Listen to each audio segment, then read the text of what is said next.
दिवस का अवसर और उसके साथ साथ विद्यालय का वार्षिकोत्सव, दो पर्व एक साथ मनाए जा रहे हैं। और इस कार्यक्रम के अध्यक्ष जी, जब मैं आया था तब उनका उद्बोधन शुरू हुआ था, किन्हीं कारणों से वो चले गए। आज के कार्यक्रम के मुख्य अतिथि महोदय, इस क्षेत्र के समस्त गणमान्य नागरिकगण, छात्र छात्राओं, अभिभावकगण, मुझे दो शब्द इस मौके पर कहने का अवसर प्रदान किया गया। सबसे पहले मैं आप सबको गणतंत्र दिवस की हार्दिक शुभकामनाएं देता हूं। ये आखिरी स्थिति किसी कार्यक्रम के अध्यक्ष की होती है, जो आज स्थिति मैं अध्यक्ष न होते हुए भी एक अतिथि के रूप में यहाँ आया, कि जब अध्यक्ष आता है आखिर में तो उसकी स्थिति वही हो जाती है जैसे स्कूल में अध्यापक होता है 8वें घंटे का। बच्चे जाने के मूड में हो जाते हैं, अध्यापक भी धीरे धीरे जाता है क्लास तक। तो वही स्थिति आज है, लेकिन फिर भी मैं अपनी बात कहूंगा जरूर, जब मुझे यहाँ आमंत्रित किया गया है। आप कल्पना कीजिए इतना सुंदर प्रोग्राम जो आपने यहाँ देखे हैं, कितनी मेहनत उन अध्यापकों की है, उन अभिभावकों की है, जिन्होंने इस कार्यक्रम को इतने व्यवस्थित तरीके से संयोजित किया। मुझे बिजनौर में एक पुराने शायर थे, उनकी दो पंक्ति याद आती हैं कि सारे जग की प्यास बुझाना इतना भी आसान है क्या। कितनी मेहनत लगती है, उसके लिए कहना चाहता हूं कि सारे जग की प्यास बुझाना इतना भी आसान है क्या। पानी को भी भाप में ढलकर बादल बनना पड़ता है, और जलते दिए की लौ ही जाने, किसी की आंख ही जाने क्या। कैसी कैसी झेल के विपदा काजल बनना पड़ता है, काजल बनना पड़ता है। मैं शुभकामनाएं देना चाहता हूं। अभी 2 मिनट पहले प्रधानाचार्य जी कह रहे थे कि ये पूछा गया था कभी कि ये गर्ल्स कॉलेज है क्या। ये कोएड का कॉलेज है और बेटियों का इसमें बहुत बड़ा योगदान आज इस मंच पर मुझे दिखाई दिया। उनको मैं बहुत शुभकामनाएं, आशीर्वाद देता हूं इस मौके पर। किसी ने कहा है कि इबादत का ही सामान न समझा जाए, मैं भी बेटों की तरह जीने का हक मांगती हूं।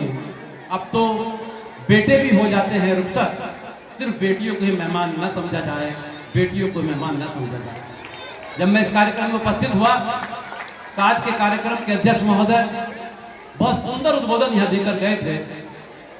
उनकी मैं पंक्तियों को बड़े ध्यान से सुन रहा था, तो मुझे बहुत लगभग 8-10 साल पहले देश के एक दक्षिण राज्य के राष्ट्रपति की वो पंक्ति याद आ गई, जो उन्होंने उस वक्त गणतंत्र दिवस के मौके पर कहा था। अध्यक्ष जी कह रहे थे कि हमारा इस गणतंत्र के पर्व पर जो संविधान है, उसको एक पॉकेट बुक्स बना दिया है लोगों ने, जेब में रखकर घूमते हैं। उन्हें यह पता नहीं कि संविधान का अर्थ क्या है। उस राष्ट्रपति ने कहा था, we will have to examine that our constitution failed on its own और वी गॉट इट फेल्ड। उनका अर्थ था कि हमें ये परीक्षण करना होगा कि हमारा संविधान स्वतः ही फेल हो गया या हमने इसको फेल कर दिया।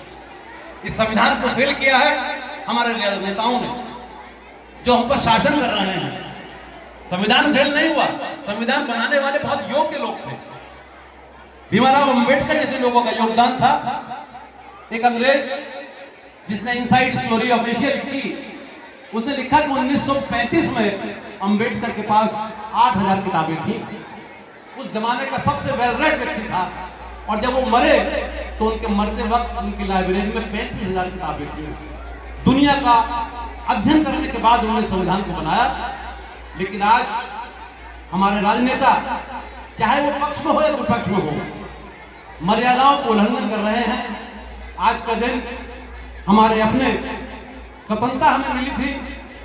स्वतंत्रता का मतलब होता है कि बंधन से मुक्ति, गुलामी से मुक्ति। लेकिन स्वतंत्रता का अर्थ हमने स्वतंत्रता लगा लिया है, हम निरंकुश हो गए, स्वतंत्र हो गए हैं। और आज गणतंत्र का जो पर्व है, ये हमें ये मूल्यांकन करने का मौका देता है कि हम अपने कर्तव्यों के साथ जी रहे हैं या अधिकारों के साथ जी रहे हैं। ऐसा लगता है कि हम अधिकारों की बात ज़्यादा करते हैं और कर्तव्यों की बात बहुत कम करते हैं। मैं इस मौके पर, क्योंकि सब जानने के मूड में हैं, जो बातें अभी सुनील जी ने कही थी मैं एक बात को बहुत ध्यान से सुन रहा था, जो उनका विजन है इस विद्यालय के लिए। मैं समझता हूँ कि बड़े बड़े विद्यालय जो बने हुए हैं, जो कमर्शियल बने हुए हैं, उनका उद्देश्य सिर्फ पैसा कमाना है। ये व्यक्ति इस क्षेत्र के लिए सौभाग्यशाली है कि ये व्यक्ति यहाँ आकर एक विद्यालय की स्थापना की, वरना विदेश में था, विदेश चला जाएगा, नौकरी कर सकता था, लेकिन इसने अपने पिता के उस दृष्टिकोण को, उस विजन को अपने क्षेत्र में डेवलप करना चाहा। तो आप उनके साथ रहें। उनकी जो योजनाएं हैं, जिसमें वो कह रहे थे पर्सनैलिटी डेवलपमेंट करना है, पर्सनैलिटी, कैरेक्टर, ये बहुत बड़ी चीज है। वो कह रहे थे खाने का ढंग भी इसमें आता है। Our daily actions make a character and character makes a personality. वो जिस काम पर लगे हैं, निश्चित तौर पर इस क्षेत्र के लोगों के लिए बहुत लाभदायी है। इस विद्यालय का सहयोग करिए, इनका सहयोग करिए, अपने बच्चों को जागरूक बनाइए। और विद्यालय की जो योजनाएं लाइब्रेरी की हैं, आप दिल्ली में चले जाइए, ऐसी ऐसी लाइब्रेरी हैं जहां पार्किंग का पैसा लिया जाता है। दिन में पढ़िए, रात को पढ़िए, वहाँ खाने का पैसा दिया जाता है। बच्चा पढ़ने का माहौल ढूंढता है और लाइब्रेरी में जाकर पढ़ता है।